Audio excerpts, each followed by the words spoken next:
तो यहाँ पर जो स्टोरेज होते हैं हमारे, दो टाइप के स्टोरेज होते हैं, एक लोकल स्टोरेज और एक सेशन स्टोरेज।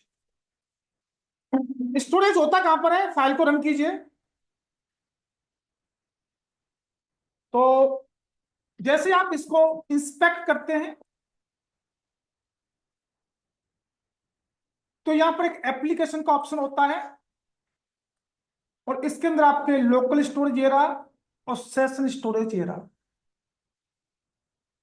अब यहां पर लोकल या सेशन स्टोरेज के अंदर वैल्यू को स्टोर कैसे कराते हैं, कैसे गेट करते हैं, कैसे डिलीट करते हैं। तो मैं एक के अंदर तो डायरेक्ट वैल्यू इंसर्ट कराऊंगा और डायरेक्ट गेट करूंगा, डायरेक्ट डिलीट करूंगा। फिर दूसरे के अंदर में एक इनपुट लेते हुए, फैच करते हुए, बटन की हेल्प से डिलीट करते हुए कुछ इस तरीके से बनाएंगे। तो मैंने यहां पर लिखा स्टोरेज, तो यहां पर स्क्रिप्ट टैब ओपन क्लोज, यहां पर एक H1 हेडिंग ले ली हमने, यहां पर डिस्प्ले करा देंगे। और सबसे पहले मुझे स्टोरेज के अंदर वैल्यू इंसर्ट करनी है, तो मैं पहले लोकल के अंदर कहा देता हूं। तो यहां लिखेंगे लोकल स्टोरेज डॉट, मेथड का नाम होता है गेट आइटम। गेट आइटम या सेट आइटम, गेट नहीं करना, पहले सेट कर लेते हैं, पहले सेट कर लेते हैं, सेट के बाद गेट होगा। तो जब वैल्यू सेट होगी तो उसके लिए की और वैल्यू पेयर चाहिए। तो मैंने इसका नाम दे दिया नेम ही, और इसकी वैल्यू दे दी, एक नेम दे दिया अमित कुमार। ये मेरी एक वैल्यू हो गई। और अगर मैं कंसोल डॉट लॉग करता हूं और यहां लिखता हूं, या डॉक्यूमेंट डॉट राइट लिख दो, डॉक्यूमेंट डॉट राइट, और यहां लिखा वैल्यू सेट, इसको सेव कीजिए। मेरी वैल्यू सेट हो चुकी है। और कहां पे सेट की है मैंने, लोकल स्टोरेज। तो आपको लोकल स्टोरेज के अंदर जाना पड़ेगा, क्लिक करना पड़ेगा, की का नाम नेम और वैल्यू का नाम अमित कुमार। वैल्यू सेट हो चुकी है। अब मेरा काम क्या है, इस वैल्यू को गेट करना। तो गेट करने के लिए किसी एक वेरिएबल में वैल्यू गेट करनी पड़ेगी। तो लेट रिजल्ट नाम के वेरिएबल वैल्यू गेट किया, local storage dot get item. अब कौन सी वैल्यू को गेट करना है, उसका नाम है नेम, और गेट करने के बाद मैंने रिजल्ट नाम के वेरिएबल में डाल दी। अब इसको डिस्प्ले कराना है मुझे H1 में। तो डॉक्यूमेंट डॉट क्वेरी सिलेक्टर से मैंने गेट किया, और क्या नाम है, H1 डॉट इनर एस्टिमेट का काम होता है कंटेंट को रिप्लेस करना, किससे, रिजल्ट से। इसमें जो वैल्यू होगी वो आपकी वैल्यू H1 में डिस्प्ले हो रही होगी, जो भी गेट होकर आई होगी। वैल्यू गेट भी हो चुकी है। कौन सी वैल्यू गेट हुई है, जो आपके लोकल स्टोरेज के अंदर जो वैल्यू पड़ी हुई थी। अब मुझे करना क्या है, इस वैल्यू को डिलीट भी करना होगा। तो यहां पे डिलीट करने के लिए यहां लिखेंगे local storage dot remove item. किसको रिमूव करना है, नेम को। की का नाम क्या है, और यहां पर डॉक्यूमेंट डॉट राइट, और मैंने लिखा, यहां लिखा वैल्यू डिलीट। तो ये हमारी वैल्यू डिलीट भी हो चुकी होगी, अभी वैल्यू दिखाई दे रही है। जैसे इसको रिफ्रेश करूंगा, वैल्यू डिलीट यहां से गायब हो चुकी है। तो तीन मेथड होते हैं, सेट करने के लिए सेट आइटम, गेट करने के लिए गेट आइटम, और डिलीट करने के लिए रिमूव आइटम नाम का मेथड यूज होता है जी। अब यहां पर बात आती है, हमारे दो स्टोरेज थे। एक स्टोरेज है हमारा लोकल, मैंने अभी लोकल स्टोरेज में डाटा को स्टोर किया है, और एक है मेरा सेशन स्टोरेज। अब दोनों स्टोरेज में अंतर क्या होगा, लोकल स्टोरेज में अगर वैल्यू को स्टोर कराते हैं तो क्या होगा, और सेशन स्टोरेज में वैल्यू को स्टोर कराते हैं तो क्या होगा। दोनों के मेथड मेरे सेम रहेंगे।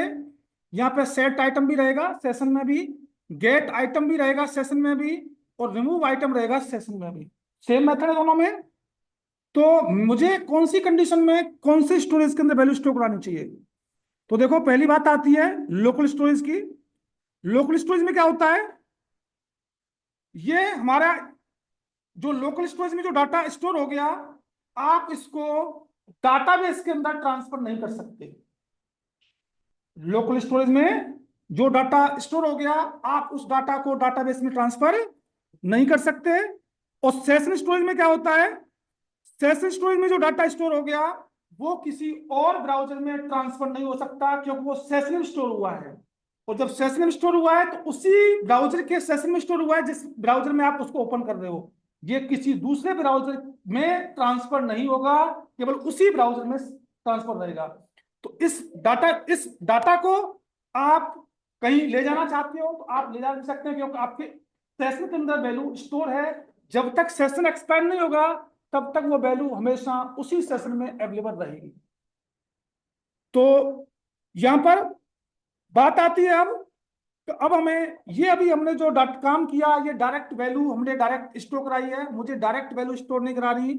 मैं चाह रहा हूं मैं एक एस्टिमेट का फॉर्म बनाऊं, उसमें 2-3 फील्ड लूं, और उन फील्डों की वैल्यू को मुझे स्टोरेज में स्टोर कराना होगा। तो यहां पर मैं एक फाइल ली, और उस फाइल का नाम मैंने, कोई भी ले लो, एस्टिमेट की फाइल ले लेते हैं। तो मैंने यहाँ पे एक फॉर्म बनाया, फॉर्म बना लिया, फॉर्म टैग। और इस फॉर्म का एक नाम FRM। मुझे एक नेम की वैल्यू स्टोर करानी होगी। Input type text. एक मुझे ईमेल चाहिए, इनपुट टाइप ईमेल। मुझे एक पासवर्ड भी चाहिए, इनपुट टाइप पासवर्ड। और मुझे एक सबमिट का बटन चाहिए, इनपुट टाइप सबमिट। मेरे 3 फील्ड हैं, एक नेम है, ईमेल है, और मेरा पासवर्ड भी है। अब मुझे इस वैल्यू को स्टोरेज में स्टोर कराना है। तो सबसे पहला काम क्या है? वैल्यू कब स्टोर होनी चाहिए? जब मेरा फॉर्म सबमिट हो। कब स्टोर होनी चाहिए? जब मेरा फॉर्म। तो ऑन सबमिट पर एक इवेंट हैंडल लगा देता हूं, ऑन सबमिट। और ऑन सबमिट पर यहां पर किसी यूजर डिफाइंड फंक्शन को कॉल करा दो, सबमिट डाटा। मुझे ये फंक्शन बनाना पड़ेगा। फंक्शन फंक्शन का नाम कर दिया सबमिट डाटा।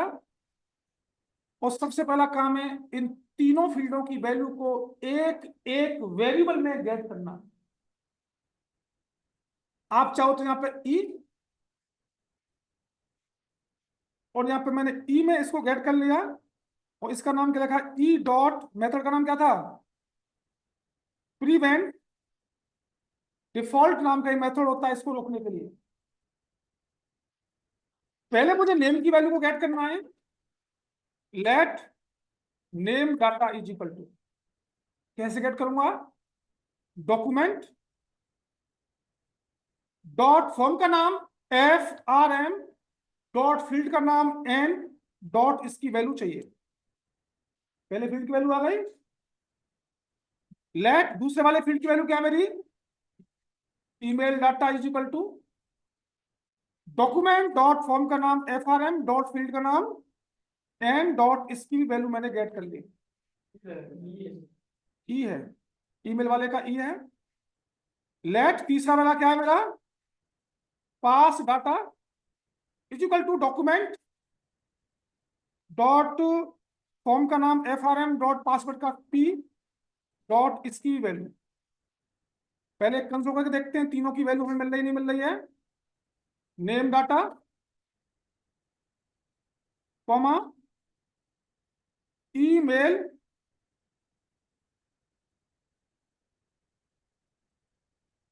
तीसरा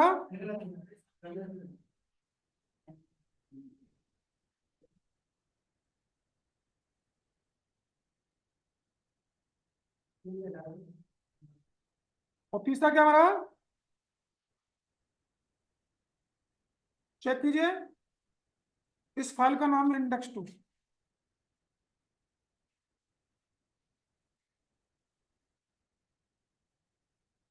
डालो जी, अभी कंसोल में चेक करना पड़ेगा।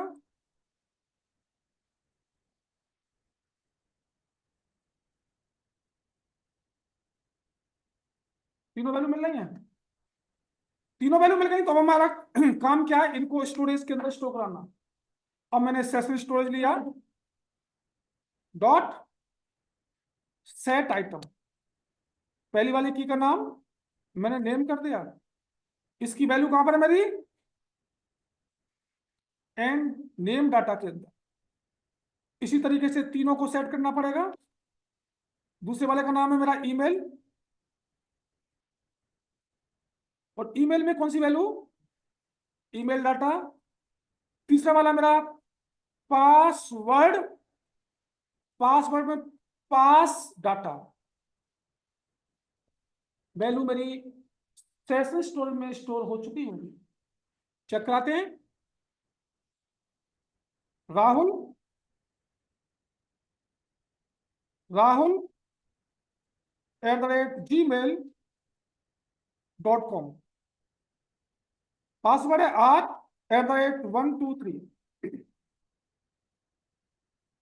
मेरा सबमिट हुआ है, मेरी वैल्यू सेशन स्टोरेज में जाकर स्टोर हो चुकी होगी। तीनों वैल्यू मेरी आ चुकी है, ठीक है। तीनों वैल्यू मेरी सेशन स्टोरेज में स्टोर हो गई हैं। उसके बाद अब मुझे क्या करना है, और इन तीनों की वैल्यू को आप एम्प्टी भी कर सकते हैं, चाहे तो सेट होने के बाद वैल्यू एम्प्टी हो जाए वो भी कर सकते हैं। अब मेरा काम क्या है, मेरा काम है जी, यहाँ पे मुझे एक बटन बनाना है। मैंने बटन बनाया और इस बटन का नाम कर दिया गेट डाटा। मैं जैसे इस पे क्लिक करूं, मेरा डाटा गेट होकर भी आना चाहिए, एक टेबल फॉर्मेट में या एक वैसे किसी फॉर्मेट में। तो मुझे इस पे क्लिक करना है, तो यहाँ पे क्या यूज करूंगा, ऑन क्लिक, और एक यूजर डिफाइंड फंक्शन को कॉल कराया, शो डाटा को। शो डाटा फंक्शन बनाना पड़ेगा, फंक्शन, और फंक्शन का नाम शो डाटा। अब गेट करने के बाद आपको एक वेरिएबल में वैल्यू को लेना पड़ेगा। तो let name value is equal to session storage dot, पहले वाले का नाम क्या है, दूसरे वाला let email value is equal to session storage dot, key का नाम क्या है, ईमेल। तीसरा मेरा let pass value is equal to session storage dot get item, क्या नाम है, पासवर्ड। अब सारी वैल्यू उठ के इनमें आ गई होगी। अब इनको डिस्प्ले कराना है, तो डिस्प्ले कराने के लिए मैं यूज कर लेता हूं यहां पर एक टेबल। कीजिए, देखना अब मैंने एक टेबल क्रिएट की, टेबल का एक बॉर्डर 1 पिक्सल का, टी हेड, टी हेड लिया, और टी हेड में टी एच पहला मेरा क्या है, फिर टी एच दूसरा क्या है, फिर टी एच तीसरा क्या है, उसके बाद टी बॉडी। और इस टी बॉडी को मुझे, टी बॉडी को मुझे गेट करना होगा, आईडी माई बॉडी, चूंकि मुझे यहीं पर सारा का सारा क्रिएट करना है। अब मुझे यहां पर कुछ एलिमेंट क्रिएट करने होंगे डॉम की हेल्प से। तो सबसे पहले एक रो,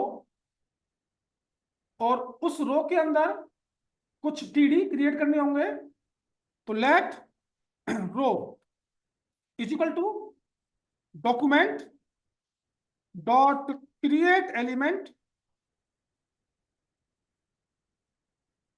और कौन सा एलिमेंट क्रिएट करना है?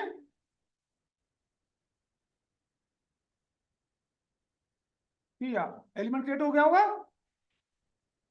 अब मुझे टीडी, 3 टीडी क्रिएट करने हैं और तीनों टीडी को अपेंड करना होगा इस रो के अंदर, यही करना पड़ेगा। तो let td1 is equal to document dot create element, पहले वाले का नाम टीडी, तो कितने करने हैं? 3, td1 td2 td3। अब मुझे टेक्स्ट नोट क्रिएट करने हैं, तो let txt1 is equal to document dot create text node. Text node में पहला डाटा क्या जाएगा? नेम वैल्यू का, यही जाएगा जी। दूसरा टेक्स्ट नोट, तीसरा text note txt1 txt2 txt3। तो ईमेल वैल्यू कहाँ जाएगी? दूसरे टीडी में। पास वैल्यू कहाँ जाएगी? तीसरे टीडी में। अब इन तीनों को पेन करा दूं 1 बाई 1। तो td1 डॉट अपेंड चाइल्ड, पहले वाले का नाम क्या है? txt1। तीनों को डालो, 1 2 3। td1 td2 में क्या जाना चाहिए? td3 में क्या जाना चाहिए? अब आपका टेक्स्ट टीडी पहुंच चुका है। अब इन टीडी को रो में डालना होगा। रो डॉट पहले वाले का नाम, 3 टीडी हैं, 1 TD 2 TD 3 TD, td1 td2 td3। अब ये कहां पहुंच चुका डाटा आपका? रो के अंदर। अब इस रो को कहां ले जाना है? बॉडी में। तो बॉडी गेट करना पड़ेगा। लेट माई बॉडी कर लो is equal to document dot get element by ID. क्या नाम दिया हुआ है? My body. ये उठकर ये नाम चेंज कर दिया, अलग वेरिएबल बना दिया। अब इसके अंदर में क्या करना पड़ेगा? अपेंड करना पड़ेगा। एमबॉडी डॉट अपेंड चाइल्ड, किसको? टीआर को, रो है। और चेक कर लेते एक बार क्या रहा है।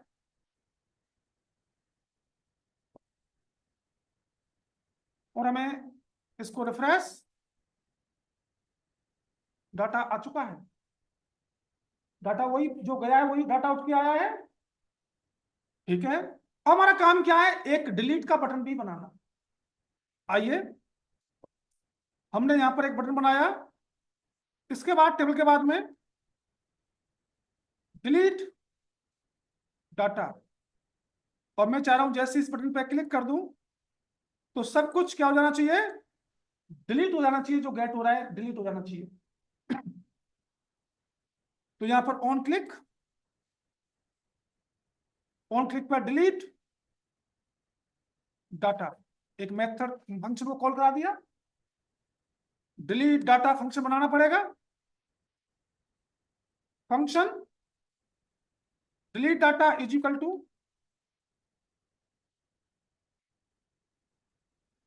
सेशन स्टोरेज डॉट, पहले वाले का नाम क्या है? तीनों को रिमूव कीजिए। दूसरे वाले का नाम क्या है? तीसरे वाले का नाम क्या है? चेक कर लो जी, वैल्यू गेट हो रही है, अभी डिलीट हो गई, नल आ रहा होगा, सब कुछ खत्म। इस तरीके से आप यहाँ पर इनको गेट सेट, जो सेशन स्टोरेज है, सेशन स्टोरेज में केवल डाटा तब तक रहता है जब तक वो सेशन एंड नहीं होता है।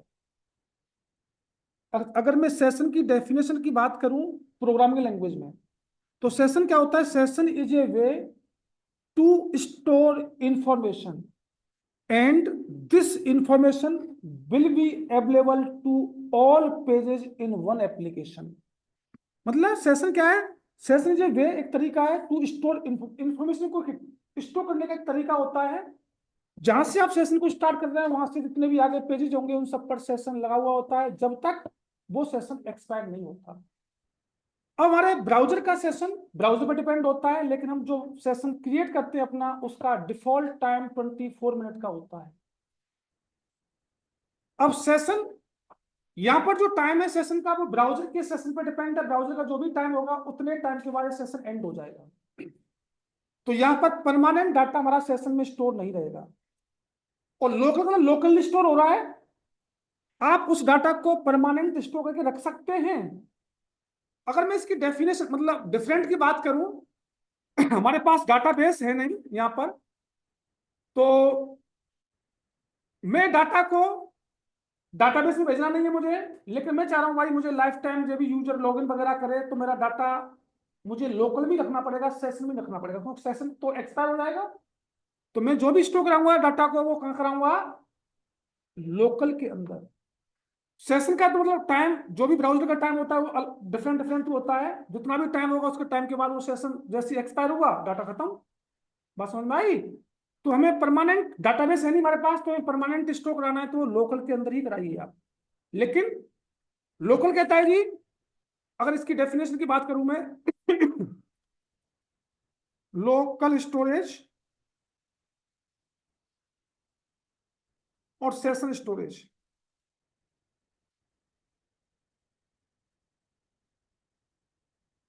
दिखाता हूं मैं आपको थोड़ा सा, यहां पर किसी पे भी खोल लो यही बता रहा होगा। इसमें देख लेते हैं। ये कह रहा है लोकल स्टोरेज और session storage object part of the web storage API are two great tool. ठीक है। Data is serve locally only and can not be read by the server. Server read नहीं कर सकता है। With eliminate the security issue that cookie present the allow too much more data to serve 10 MB तक का data browser पर save हो जाएगा। The syntax ये है, यहां से हमें कुछ सही से देखने को नहीं मिला। ये देखो यहाँ बता रहा है the difference is that the session storage the data is persist only until the window is tab is closed। मतलब सेशन जब तक डिस्ट्रॉय नहीं होगा तब तक वो सेशन में स्टोर है, जैसे सेशन स्टोर हुआ वो खत्म हो गया। with the local storage the data is persist until the user manually clear the browser cache or the until your web clear data। मतलब जब तक यूजर खुद उस डाटा को डिलीट नहीं करेगा तब तक वो डाटा क्लियर नहीं होगा। या तो यूजर डिलीट करेगा या वो अपने आप डिलीट नहीं हो सकता है। लेकिन इस डाटा को आप सोचे डाटाबेस वगैरह में ले जा नहीं ले जा सकते, केवल ये आपके ब्राउजर के लिए वैलिड है, टेस्टिंग पर्पज के लिए आप इसको यूज कर सकते हैं। अब मेरा जब डाटा सेशन के अंदर स्टोर हुआ है, क्या मैं इसको लॉगिन करा कर सकता हूँ? आइए देखते हैं लॉगिन का कॉन्सेप्ट कैसे बनेगा यहाँ पर, क्योंकि हमारे पास डाटाबेस तो है नहीं यहाँ पर। तो अगर मुझे लॉगिन करना पड़े तो कैसे लॉगिन करूंगा? मैं इसी के थ्रू लॉगिन करके दिखाता हूं आपको। तो पहले तो यहाँ पे एक डाटा डाल देता हूं, मैं सेम डाटा डाल देता हूं राहुल वाला ही। पासवर्ड है R@123। सबमिट कराइए, डाटा मेरा आ चुका है। मैंने यहाँ पे एक लॉगिन का एक फाइल बनाया और लॉगिन मुझे करना पड़ेगा ईमेल आईडी और पासवर्ड से। मैंने सेम फॉर्म ले लिया और इसमें ईमेल आईडी और पासवर्ड से मुझे इसको लॉगिन करना है। और लॉगिन कब होना चाहिए? जब फॉर्म सबमिट हो। तो मैंने यहां पर कर दिया लॉगिन डाटा, लॉगिन कर दो। अब मुझे लॉगिन वाला मेथड बनाना पड़ेगा। Script open close. अब यहां पर देखो फॉर्म डॉट एचटीएमएल अलग फाइल है और लॉगिन डॉट एचटीएमएल अलग फाइल है। मेरा सेशन स्टोरेज काम करेगा दोनों फाइलों पर। मैंने फंक्शन का नाम क्या है मेरा? लॉगिन। वहां से इवेंट की वैल्यू आ रही है, मैंने इस ई में गेट कर ली। ई डॉट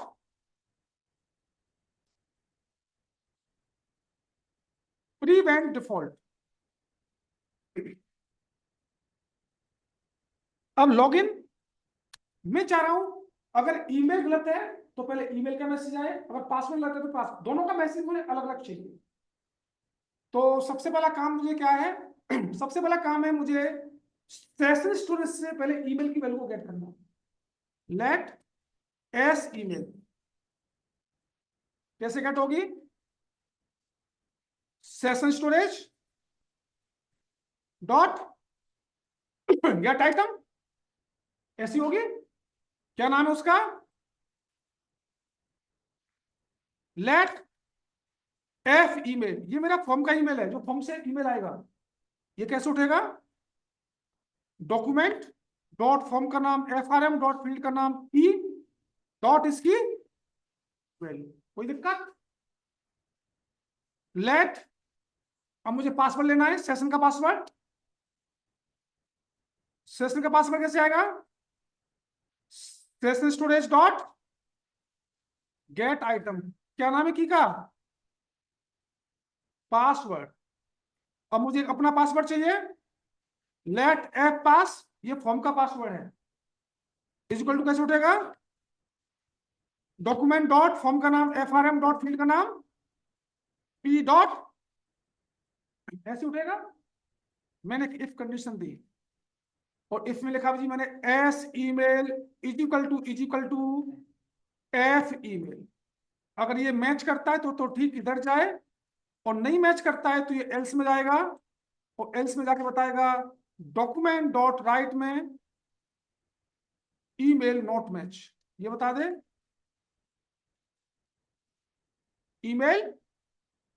या मैं चाहूं तो पासवर्ड को वहीं पे, एरर मैसेज को वहीं पे डिस्प्ले करा सकता हूं, इस पेन को लेते हुए वहां पे करा दो, या ठीक है यहीं पर।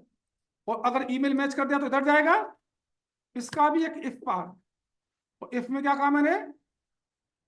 S pass is equal to किसके?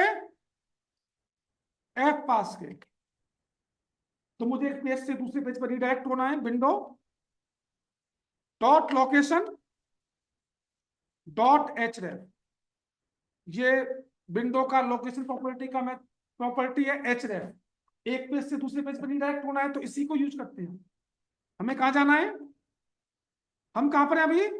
फॉर्म वाले पर। हमें जाना है अकाउंट वाले पर। यहाँ पे एक अकाउंट का पेज बनाऊंगा मैं अभी, अकाउंट डॉट HTML पर। तो अगर ऐसा नहीं होता तो कहा जाएगा एल्स में, और डॉक्यूमेंट डॉट राइट के थ्रू क्या मैसेज आ जाए? पासवर्ड नॉट मैच, ये लिख दूं। सेव किया और चेक किया। अब मुझे लॉगिन पर जाना होगा। पहले अकाउंट का पेज बना लेते हैं यहां पर, अकाउंट डॉट, और इसमें एक स्ट्रक्चर में एक हेडिंग डाल दो, दिस इज अकाउंट पेज।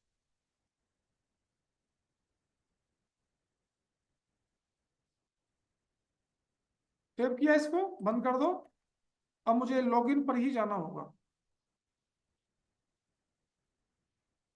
डालो जी राहुल, पासवर्ड है R@12। This is account page पर चला गया, रिडायरेक्ट हो गया। मैंने सब कुछ सही डाला। मैं ईमेल गलत डालता हूं, Rahul12, पासवर्ड सही डाला R@123। Email not match, email सही डालिएगा। मुझे कहां जाना होगा? लॉगिन पर। ईमेल सही डालो, पासवर्ड गलत डाल दिया, अब आ रहा होगा पासवर्ड नोट मैच, और दोनों मैच होंगे तो ये अकाउंट वाले पेज पर रिडायरेक्ट हो रहा होगा। मेरा लॉगिन भी हो चुका है, जो स्टोरेज के अंदर वैल्यू स्टोर है उससे मैंने लॉगिन भी करा दिया है। लिख लें जी, क्या लिखना है? मेरे पास डाटाबेस नहीं है अभी।